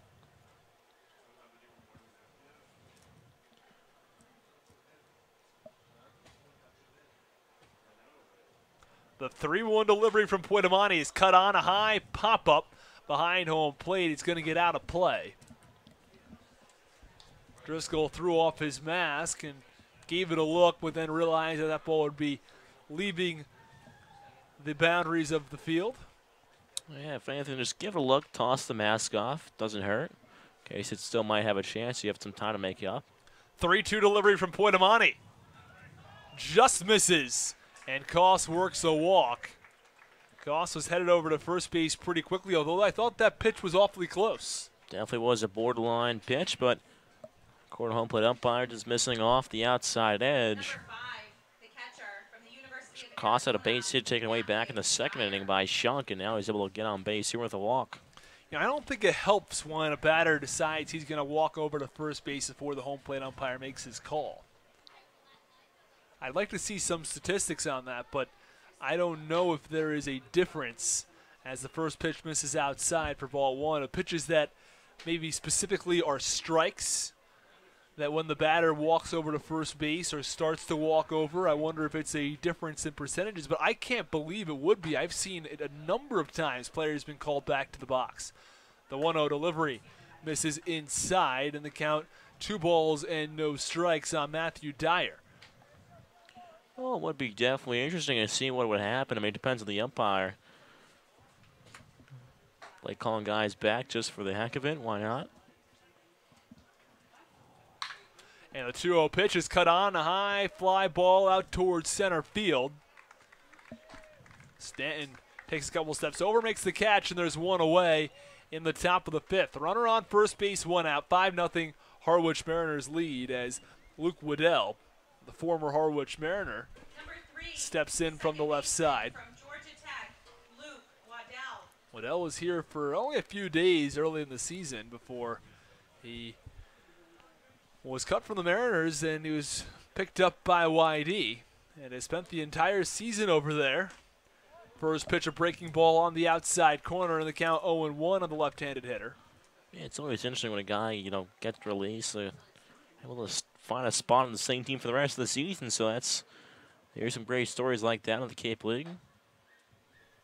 The 0-1 delivery, breaking ball misses low and in the dirt, and Driscoll blocked it and got up awfully quickly, which keeps Koss over at first. Runner on first base and 1 out in the top of the 5th.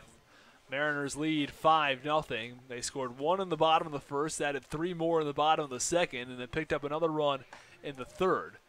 As the 1-1 delivery is a breaking ball upstairs, and the count 2 balls and 1 strike.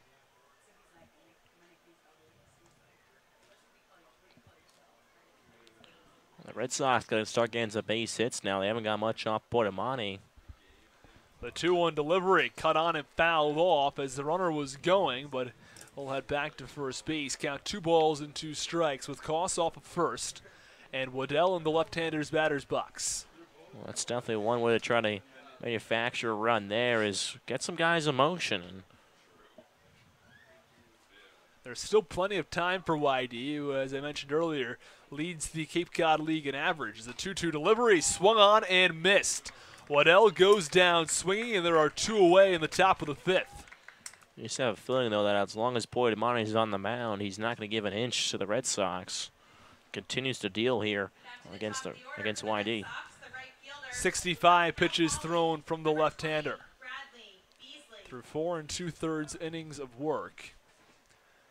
And if he can get out of this inning by maybe around 70 pitches or so, which is what he's averaging right around right now per at bat, he's got a good shot at going a full 6 innings tonight.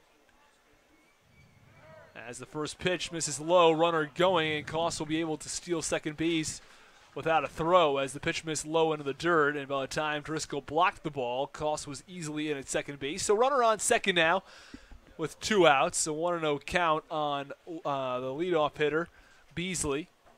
Especially talking about the Red Sox scoring runs in bunches. Mariners lost on a walk-off single back in the 10th, and YD 5-4. They scored 4 of the 5 runs after the 6th inning. The 1-0 delivery cut on and fouled off out of play down the first base side. And the count 1 ball and 1 strike. Yeah, that's where if the Mariners keep adding some runs on, because we've seen it before where all of a sudden they get to the 5th inning and they score maybe 5 runs and they can't quite close the door towards the latter half of the game. The 1-1 delivery from Poitamani is cut on, a weak ground ball down the first base line, and it's going to roll foul. A nice job by Poitamani giving chase as he waited a second as he thought that ball was going foul, and eventually it did. It took a second, but after it deflected off of the lip of the grass, it just started to roll in a foul trajectory. Took a nice Harwich hop there. Rolled towards the foul ground, and at first it didn't look like it was going to veer towards that path, and then it ended up going down.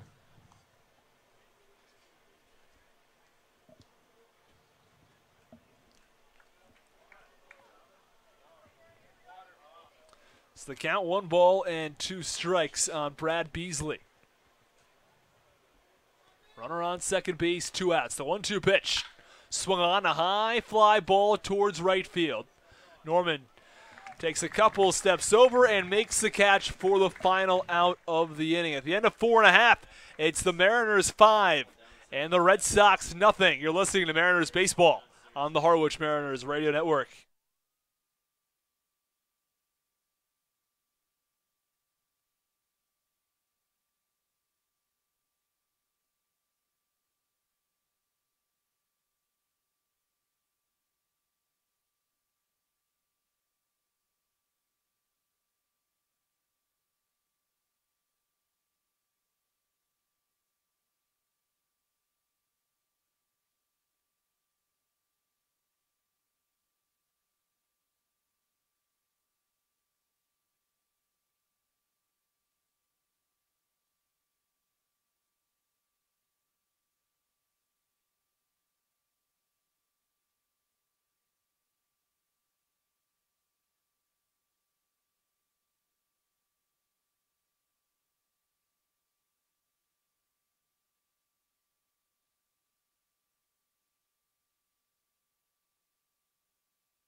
Bottom of the 5th inning from White House Field, 5-0 Mariners as Logan Driscoll, the left-handed hitting catcher, will step in to face Turansky in his 2nd inning of work. And after a really tough start from Carl Kaufman, Turansky came in the 4th and looked outstanding against these Mariners bats. Worked a 14-pitch inning. First pitch to Driscoll is cut on, a high pop-up down the third base side and foul ground over towards the Mariners dugout. Third baseman Quintana moves over and makes the catch. Well done by Nick Quintana over towards the Harwich Mariners dugout. A couple of players went scattering to make way for Quintana. Yeah, Denny Casals all of a sudden scram out of there. As the catcher Dyer went to veer over there. He didn't not making the catch, but anyway, don't want to call any obstruction calls. And Ben Norman, who was in right field tonight. He's been all around the outfield this season for the Harwich Mariners. Been a very valuable asset in that sense. First pitch cut on, a ground ball up the middle for a base hit. And another hitter who was cold earlier in the year, but he's starting to heat up. He had 2 hits yesterday, added 3 RBIs, and now 2 for 3 in tonight's ball game. And there's a runner on first base with 1 out in the bottom of the 5th. Mariners again on top 5-0 over the Red Sox. If the Mariners want to find themselves, into the playoffs, definitely got to do it towards the bottom of the order. If they want to try to get deep in this thing, Bottom there is where it's going to have to happen, and so far tonight, when we've seen them when they win really tough games against some really good teams, that's where it all starts, is down in the bottom part of the order, such as Logan Driscoll or a Ben Norman. And the first pitch to Norman, or I beg your pardon, Casals, is a breaking ball in there for strike one. Norman leads off first base with one out.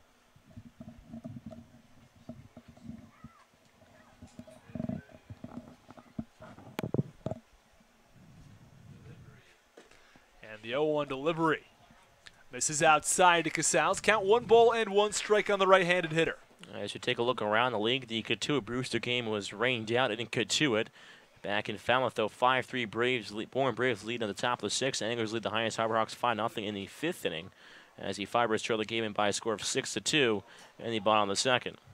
1-1 delivery to Casals, swung on and fouled off behind home plate. The count 1 ball and 2 strikes on Danny Casals, and Casals had a bloop hit his last time out. We've talked about how Casals has been struggling recently, so it's good to see him get a hit one way or another. It's good to build confidence in that sense, and we know just how important confidence is for a hitter. The 1-2 delivery, swung on and missed. Casals goes down swinging, and there are 2 away in the bottom of the 5th inning. 3 of the 5 outs to this point now have been by the way of the punch out for Taransky. He's thrown 17 strikes and only 3 balls. Will Matheson, the right-handed hitter, who stands 6'6", maybe 6'7". Although his Stanford bio only has him at right around 6'5". We both agreed that's a little bit short, as the first pitch is a breaking ball missing low to the right-handed hitter. There's a sack flying tonight, picking up his first Cape League RBI. Remember, a guy that's a two-way player here on the Cape. Doesn't see that many at-bats, and some more of them towards when he first came up on the Cape. The 1-0 delivery. Breaking ball misses inside, and the count 2 balls and no strikes. And Will Matheson has worked 3 walks this year, so while he doesn't have that elusive first hit, he has gotten on base a few times and now has driven a run in. 2-0 pitch, swung on and missed. In the count, 2 balls and 1 strike to the right-handed hitter.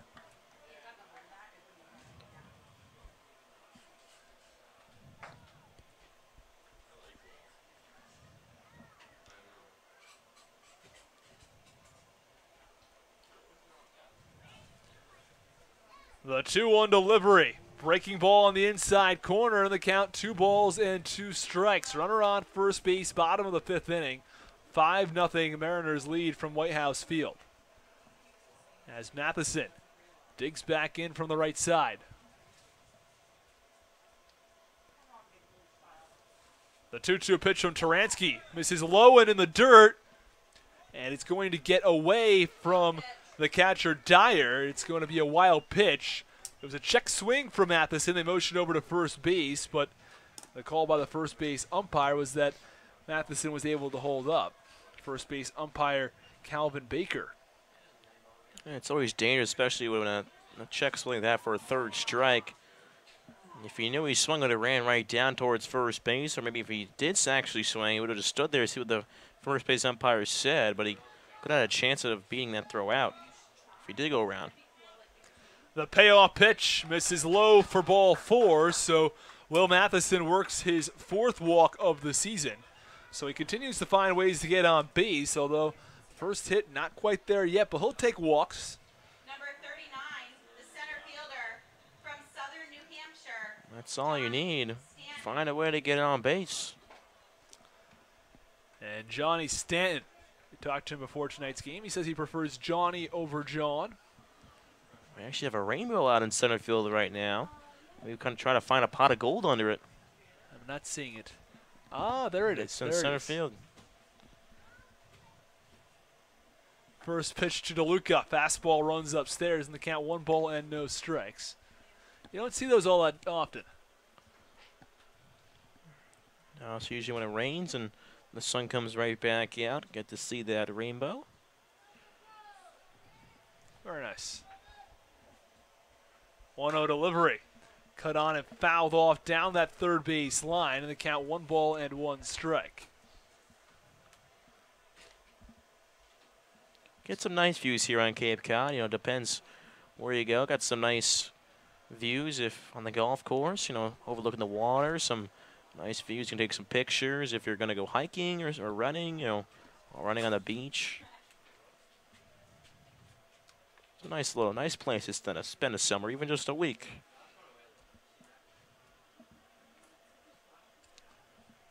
Runners on first and second, 2 outs. Bottom of the 5th inning, a 5-0 Harwich Mariners lead. Mariners scored 1 in the first, 3 in the second, another 1 in the third.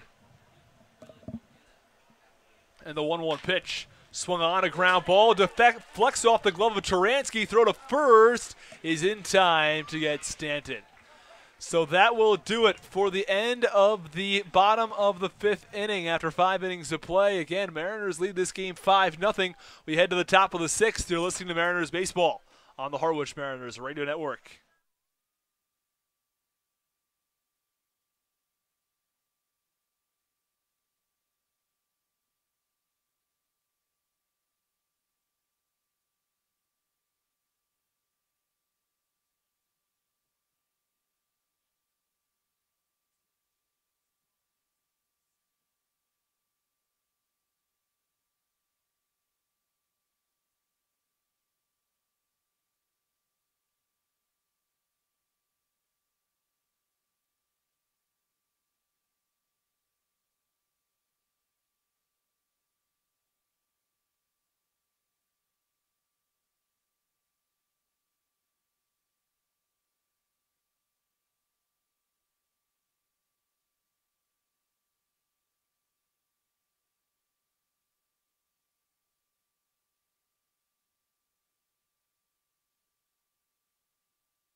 Top of the 6th inning from White House Field, 5-0 Mariners as Johnny DeLuca will step in from the right side.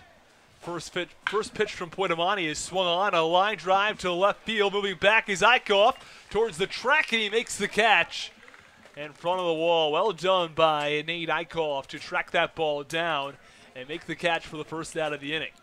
Again, doing a nice job out there in left field as Eichhoff going back to the track almost to track that one down. A couple nice plays in the defense this time, and he had to run to the spot and get a little bit off the ground to make the catch, but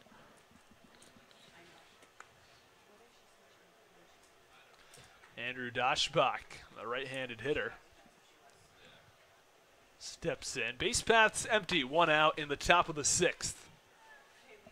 70 pitches thrown from the left-handed pitcher Danny Poitamani. The first pitch runs inside and hits Daschbach.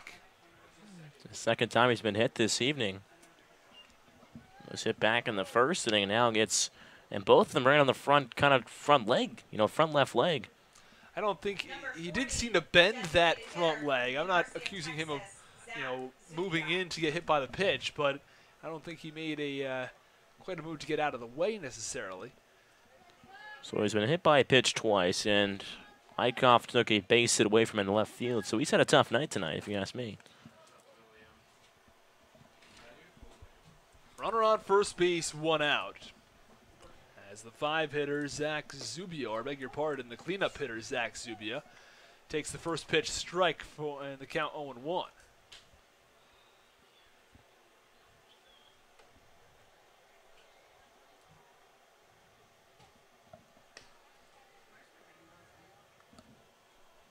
The 0-1 delivery.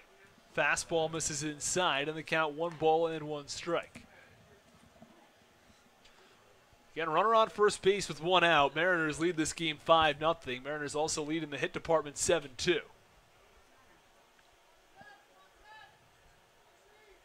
The 1-1 pitch from Poitamani, a fastball on the inside part of the plate, and the count 1-2.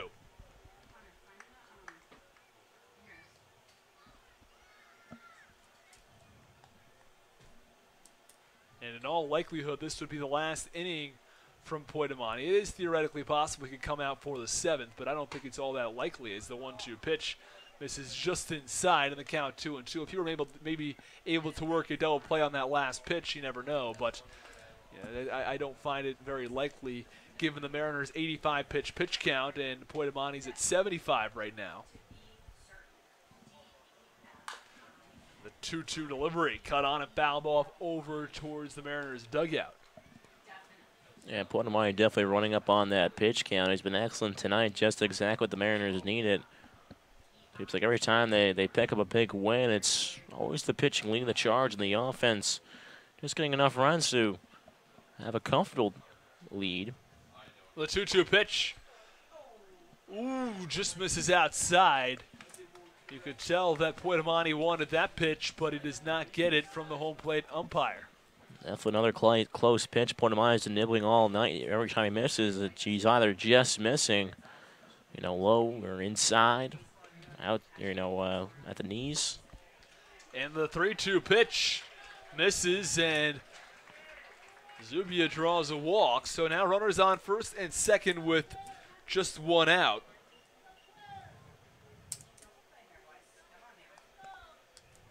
Number 27. And now Quinn left Cotton, fielder from Grand Canyon, Quinn the right-handed hitter, has a runner in scoring position for the YD Red Sox. 2 runners on base, as Logan Driscoll will walk out to the mound to have a chat with Poitamani, and pitching coach Steve Bruenberg will jog out there as well, as the 3 of them have a chat. Just make sure they're all on the same page. Make sure they're all know what they're going to do and how to attack these upcoming hitters, as Poitamani has only had 2 runners on base once tonight. That was back in the first inning.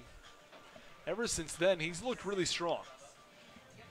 Well, definitely. He's only really allowed the 1 base hit in the 3rd inning, and then just the walk in the 5th inning. So those are only 2 base runners since the 1st inning to reach base until this inning with the hit by pitch and the walk.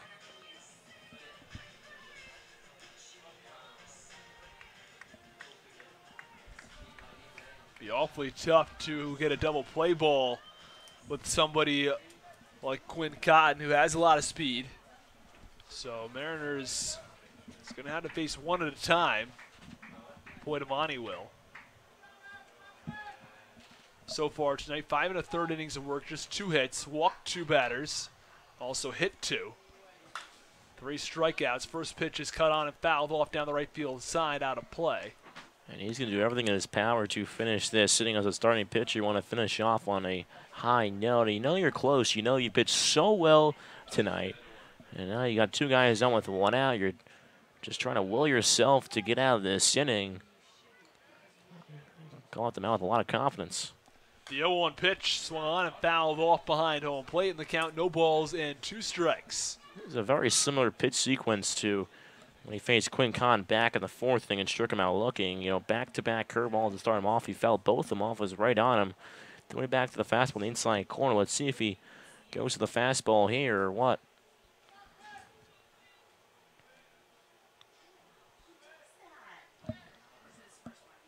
The 0-2 pitch misses outside, and the count 1-2.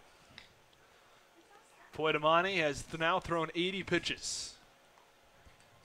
5 1/3 innings of work. And I think he may have a couple more batters left in him.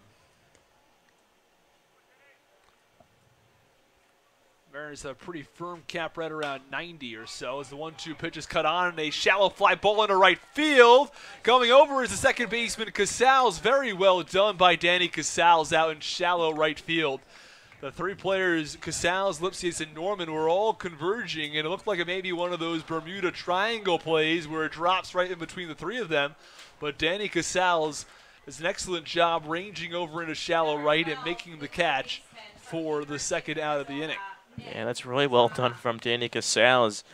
He's playing double play depth more towards up the middle, just showing off his wheels there, wearing his PF Flyers, able to track that one down.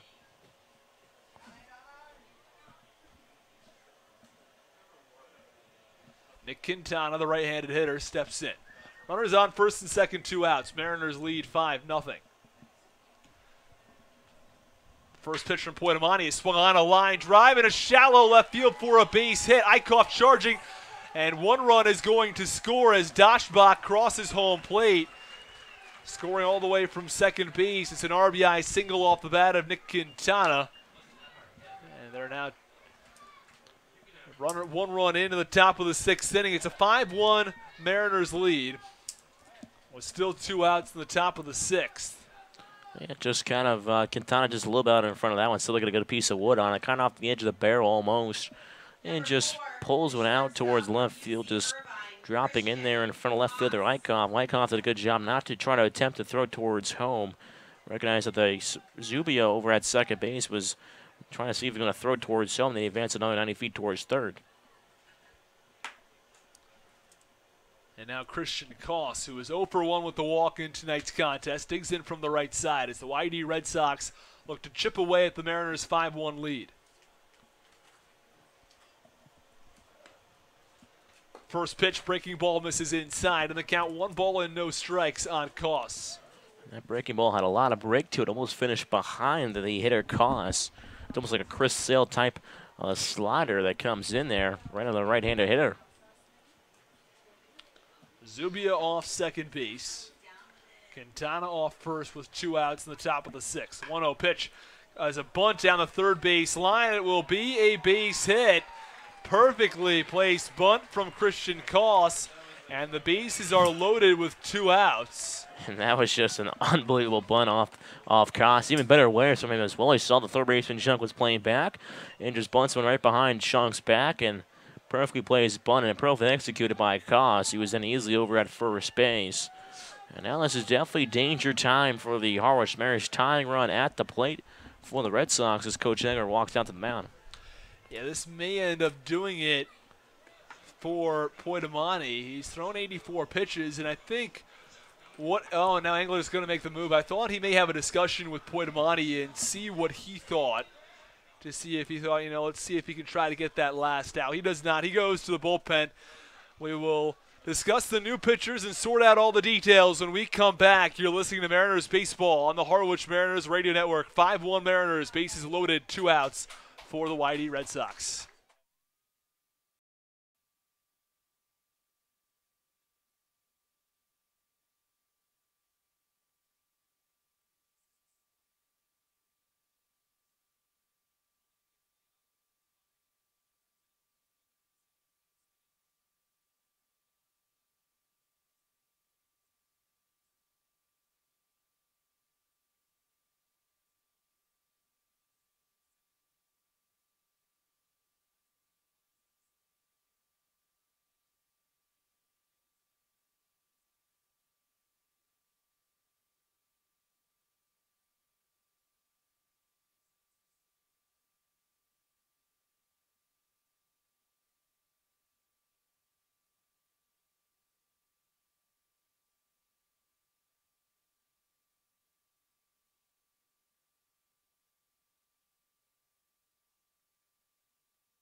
Top of the 6th inning, and a 5-1 Mariners lead. 2 outs, bases are loaded. New pitcher for the Harwich Mariners is Matt Cronin.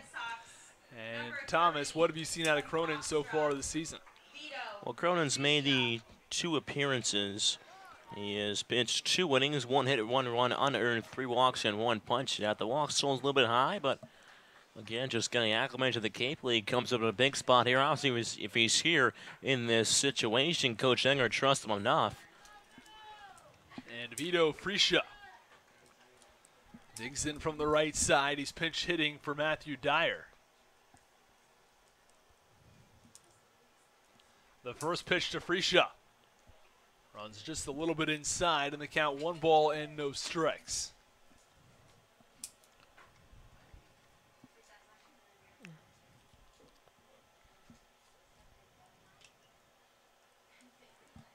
The 1-0 pitch. This is inside again with the fastball on the count 2-0. So Zubia off third. Off of second base is Quintana. Leading off of first, Christian Koss. Freesia, the 8-hitter in the lineup, steps out and now digs back in.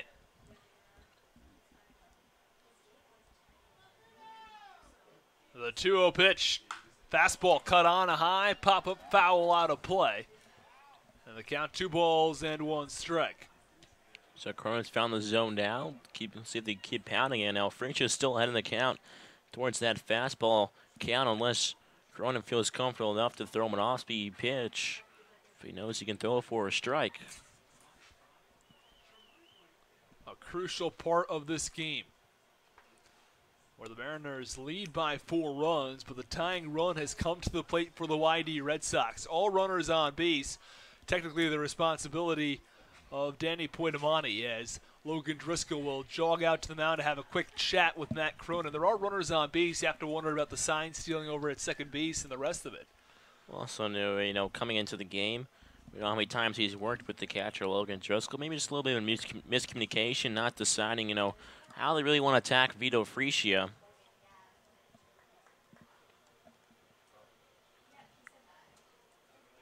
Very long discussion out on the mound. And Logan Driscoll finally returns to behind home plate.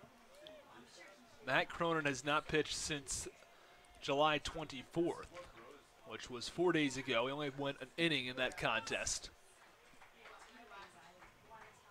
The 2-1 pitch. This is inside, and the count 3 balls and 1 strike. And if Cronin can find a way to work out of this inning, would not be surprised if Cronin would then go a few more innings of work, possibly go in longer relief for the Mariners. Cronin comes set. The 3-1 pitch. Cut on and fouled off to the backstop, and the count runs full at 3 balls and 2 strikes. Big pitch coming up here, especially with 3-2, 2 outs. The runners will be running on the pitch. This could score 2, maybe 3 runs if it's an extra base hit. Bases loaded, 2 outs. The 3-2 pitch. Misses inside, and the YD Red Sox will score a run as Cronin walks in a run for the first batter of the inning. And I mentioned this a number of times in the broadcast, and I'm going to mention it again because this is one of the issues that a lot of people have with ERA, and I have that same issue with ERA, that Poitamani's outing tonight will ultimately not be decided by him as regards to what the statistics will show. The statistics could show anywhere between 5 2/3 innings and 1 earned run, and 5 2/3 innings and 4 earned runs, and he has absolutely nothing to say about it. And that's one issue I have with it, because it's not fair that a pitcher's ERA is going to be very much decided based on what the relief pitcher does. And the first pitch is swung on, a high fly ball to deep right field, back to the track, to the wall. You can say goodbye. A grand slam. And the YD Red Sox jump on top and lead this game 6-5. Well, that is a turn of events here. Something brewing now for the Red Sox after the walk first pitch that He sees, he just crushes it out towards right field for a grand salami, and my goodness. And Noah Campbell, who is one of the leading hitters on this YD roster, destroys that ball out to right field, and the YD Red Sox, who appear like they may be dead in the water in tonight's game, Mariners very much in the driver's seat. Well, they've now pulled ahead with a grand slam off the bat of Noah Campbell, who was a pinch hitter for Luke Waddell. And now the YD Red Sox are on top 6-5, and the outing for Poitomani will be 5 2/3 innings, 4 earned runs. I mentioned it before. That's not a stat line he deserves at all as the first pitch in there for strike one on Beasley. And Campbell's now hit his second home run here at White House Field, both of them to right field. And the 0-1 pitch is swung on, and a slow ground ball over towards shortstop, fielded by Morris. Throw to first is not in time, so there is a runner on first base with 2 outs. And again, the YD rally continues as this was a game that the Mariners thought they would finally be able to take home this win versus the Red Sox. They're up 5-0, but it's the big inning that hurts the Mariners yet again. Cronin struggling tonight. He's faced 3 hitters. He allowed a walk, a grand slam, and then a base hit. Just tough at this point. Hopefully the Mariners can try to keep it together here in this 6th inning. Don't let it get any worse. And the first pitch, a fastball at the letters for strike one. They have officially batted around as Johnny DeLuca will come to the plate for the second time in this inning. He flew out to left field to start things off. The 0-1 pitch swung on a high fly ball, foul down the third base line, out of play, count 0-2.